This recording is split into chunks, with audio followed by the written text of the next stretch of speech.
Praise the lord.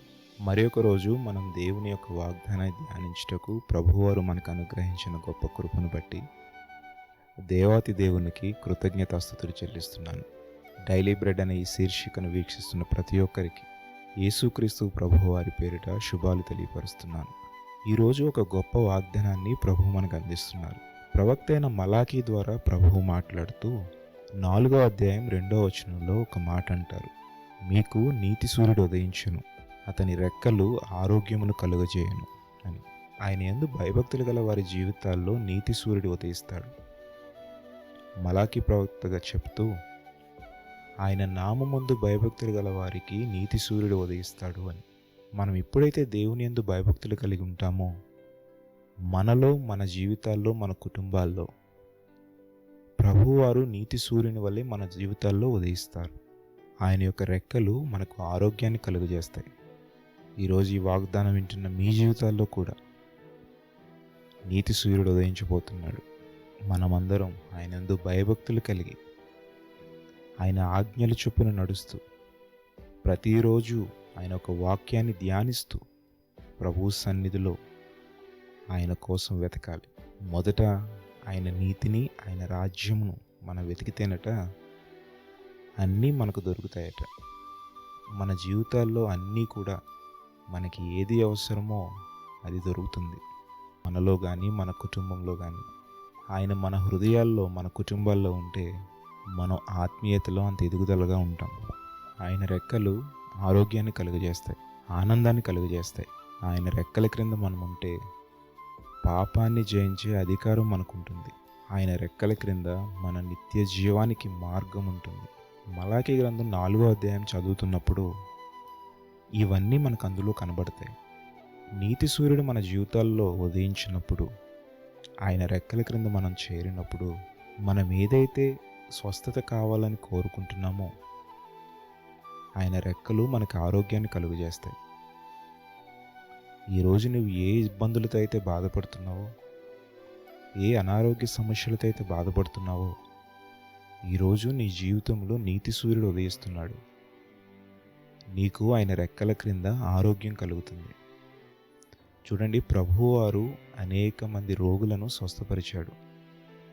సువార్తలు మనం చదువుతున్నప్పుడు ఆయన చేసిన సూచక క్రియలను కానీ, రోగులను స్వస్థపరచుట కానీ, ఆయన చేసిన మహా ఆశ్చర్యమైన క్రియలు ఒకవేళ గ్రంథంలో రాయాలంటే యోహాను భక్తుడు అంటాడు, ఈ భూమే సరిపోదు అని. ఇన్ని చేసిన దేవుడు నీ జీవితంలో ఏదైతే కొదువై ఉన్నదో అది తప్పక నీ జీవితంలో నెరవేరుస్తాడు. చూడండి, మొదట మనం ఆయన యొద్దకు వెళ్ళాలి. మీకు ఒక చిన్న ఎగ్జాంపుల్ మన బైబిల్ గ్రంథంలో నుండి చూపిస్తాను. లూకా సువార్త 15వ అధ్యాయంలో ఒక సందర్భం ఉంటుంది. పక్షవాయువు గల ఒక మనుష్యుడు మంచం బట్టి ఉంటాడు. ప్రభువారు ఒక ఇంటిలో బోధ చేయుచున్నప్పుడు చుట్టూ జనసమూహములు ఉంటాయి. ఆయన వద్ద చేరడానికి కొంచెం దారి కూడా ఉండదు. కొందరు మనుషులు ఆ మంచం మీద పడి ఉన్న ఆ పక్షవాయువు గల రోగిని ఆ మంచంతో పాటు తీసుకుని వస్తారు. జనసమూహములు ప్రభువారి చుట్టూ ఉన్నప్పుడు లోపలికి వెళ్ళటానికి కొంచెమైనా దారి లేదు కాబట్టి ఎలా అయినా ప్రభు దృష్టిలో ఇతను పడితే స్వస్థత పొందుతాడు అనే వారి యొక్క విశ్వాసం ఆ రోగిని స్వస్థపరిచేలా చేసింది. దానికి వారు ఏం చేస్తారో తెలుసా? ప్రభువారు కూర్చున్న ఆ ఇంటి పైకప్పు మీద ఉన్న పెంకులను తీసివేసి మంచంతో పాటుగా తాళ్లతో ప్రభువారి ముందుకు ఆ రోగిని దింపుతారు. ప్రభువారు వారిని చూసి వాళ్ళ విశ్వాసం చాలా గొప్పది అని అంటారు. ఆ సందర్భంలో ఎప్పుడైతే ఆ రోగి ప్రభువారి చెంతకు చేరాడో, ప్రభువారి దగ్గరకు చేరాడో, ఆ రోగి స్వస్థపరచబడతాడు. ప్రభువారు అంటారు, నీ మంచం ఎత్తుకుని నువ్వు వెళ్ళు అని.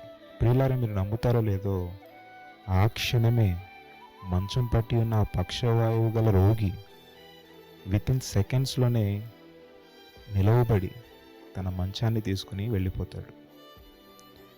చూడండి, మనం ఎప్పుడైతే దేవుని యొక్క నీడకి మనం చేరుతామో, దేవుని యొక్క రెక్కల క్రిందకి మనం ఎప్పుడైతే వెళ్తామో, ఆయన పాదముల యొద్దకు ఎప్పుడైతే మనం చేరుతామో, మన జీవితంలో ఏదైతే కొదువు ఉన్నదో అవి మన జీవితం నుండి తొలగిపోతాయి. మన జీవితాల్లో ఏదైతే మనం కావాలని కోరుకుంటున్నామో, ఏ ఇబ్బందుల నుండి అయితే నువ్వు ఈరోజు ఏ సమస్యతో అయితే బాధపడుతున్నామో ఆ సమస్యను తీర్చగలిగే దేవుడు మన దేవుడు. కానీ మొదట మనం చేయాల్సిన పని ఏంటి చెప్పండి? ఆయన రెక్కల క్రిందకు మనం పోవాలి. అలాగే ఆయన రెక్కల క్రింద పాపాన్ని జయించే అధికారం ఉంది. ఈ లోక పాపము మనల్ని దాసులుగా చేసేసింది. ఎవరికి చెప్పండి? సాతానికి. ప్రతి క్షణము కూడా సాతాను మనల్ని వాడుకుంటూ ఏదో ఒక రకముగా ప్రభు యొద్దకు మనం చేరకుండా, ఈ లోకాశల వైపు మనల్ని తిప్పేసి ప్రభు యొద్దకు చేరకుండా చేస్తున్నాడు. ఈరోజే ప్రభు రెక్కల క్రిందకు, నీతి సూర్యుని రెక్కల క్రిందకు నువ్వు చేరినట్లయితే నీవు పాపాన్ని జయించే అధికారాన్ని పొందుకుంటావు. ఆయన రెక్కల క్రింద పాపాన్ని జయించే అధికారం ఉంది. ఇంకొకటి మనం చూసుకుంటే ఆయన రెక్కల క్రింద ఆనందం ఉంది. చూడండి, ఈరోజు ఏ సమస్యలతో అయితే, ఏ ఇబ్బందులతో అయితే కుటుంబంలో కానీ నీ జీవితంలో కానీ ఏ విషయం చేత నీవు నీ యొక్క ఆనందాన్ని పోగొట్టుకున్నావు, ప్రభు యొద్దకు చేరు, ప్రభు చెంతకు చేరు. నీ జీవితాన్ని మార్చే దేవుడు మన దేవుడు. నీ జీవితంలో అశాంతి నిండుకొని ఉంటే ఈ క్షణమే నీ జీవితంలో నీతి సూర్యుడు ఉదయిస్తాడు. నీలో ఉన్న అశాంతిని తీసివేసి శాంతిని నీలో నింపుతాడు. ఆయన యొద్దకు చేరు. నిత్యరాజ్యంలో ఆయన పక్కన కూర్చుండబెట్టుకునే సంఘంలో మనం చేరబడతాం. ఆయన పక్కన నిలవబెట్టుకునే సంఘంలో మనం చేరబడతాం. ఈరోజు ఈ వాగ్దానం వింటున్న మీరు ఈరోజే, ఈ క్షణమే ప్రభు యొక్క రెక్కల క్రిందకు చేరండి. ఆయన యందు భయభక్తులు కలిగి ఈరోజే ఆయన రెక్కల క్రిందకు మనం చేరగలిగితే గొప్ప ఆశీర్వాదాలను మనం పొందుకుంటాం. ఈరోజే ప్రార్థిస్తావా? ఈరోజే దేవుని యొద్దకు చేరతావా? నాతో కలిసి ప్రార్థనలో ఏకీభవించండి. మహిమగల రాజా, నీకు వందనములు. ఏమిచ్చి నీ రుణము తీర్చుకోగలము దేవా. మేము సజీవముగా ఉన్నాము అంటే కేవలము నీ యొక్క కృప వలన మాత్రమే తండ్రి. మహోన్నతుడా, నీకు స్తోత్రములు. ఈరోజు ఒక గొప్ప వాగ్దానాన్ని మా జీవితాల్లో ఇచ్చావు తండ్రి. మాలో నీతి సూర్యుడు ఉదయించాలి అయ్యా. మేము మీ యందు భయభక్తులు కలిగి జీవించే జీవితాన్ని మాకు ప్రసాదించండి. ఈ పాపపు లోకమును జయించి ప్రభువా నీ చెంతకు చేరి నిత్యరాజ్యములో నీ బిడ్డలుగా నీ పక్కన నిలవబెట్టుకునే సంఘంలో మేము చేరే గొప్ప భాగ్యమును మాకు ప్రసాదించండి. ఏ సమస్యలతో అయితే, ఏ ఇబ్బందులతో అయితే ప్రభువా ప్రార్థిస్తున్నారో ప్రతి ఒక్కరిని మీరు దర్శించండి. నీ రెక్కలు ఆరోగ్యాన్ని కలుగజేస్తాయి. నీ రెక్కలు ఆనందాన్ని కలుగజేస్తాయి.